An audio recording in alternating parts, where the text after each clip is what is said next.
धर्माने मुसलमान पण कर्माने भारतीय असणाऱ्या एका इतिहास वेड्या माणसाने उभारलेलं हे मंदिर समूह आहे.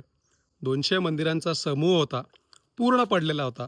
परंतु या माणसाने अतिशय कष्ट घेऊन इथली 60 मंदिरं पुन्हा एकदा उभी केलेली आहेत.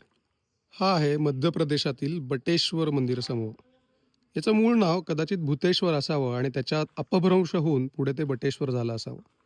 मध्य प्रदेशातील ग्वालियरपासून साधारे 40 किलोमीटर अंतरावर हा मंदिर समूह आपल्याला बघायला मिळतो. बटेश्वरची मंदिरं ही गुर्जर प्रतिहार काळात म्हणजे साधारण 8व्या शतकामध्ये बांधली असावी असा अभ्यासकांचा कयास आहे. त्यामुळे 150 वर्षांच्या कालावधीमध्ये या 200 मंदिरांचं बांधकाम गुर्जर राजांपैकी कोणीतरी केलं असावं.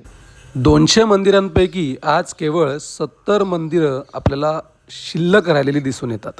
कधी ग्वाल्हेरला आलात तर पुरातत्व खात्याने करून ठेवलेलं हे आचाट काम बघायला विसरू नका आणि बटेश्वरला नक्की भेट द्या.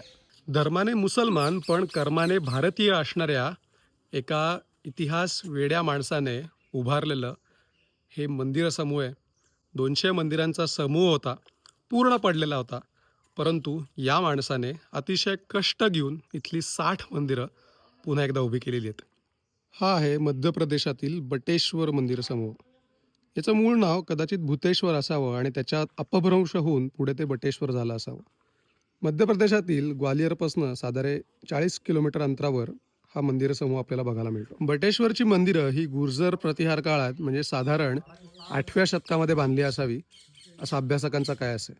त्यामुळे 150 वर्षांच्या कालावधीमध्ये या 200 मंदिरांचं बांधकाम गुर्जर राजांपैकी कोणीतरी केलं असावं.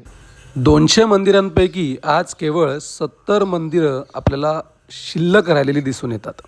कधी ग्वाल्हेरला आलात तर पुरातत्व खात्याने करून ठेवलेलं हे आचाट काम बघायला विसरू नका आणि बटेश्वरला नक्की भेट द्या.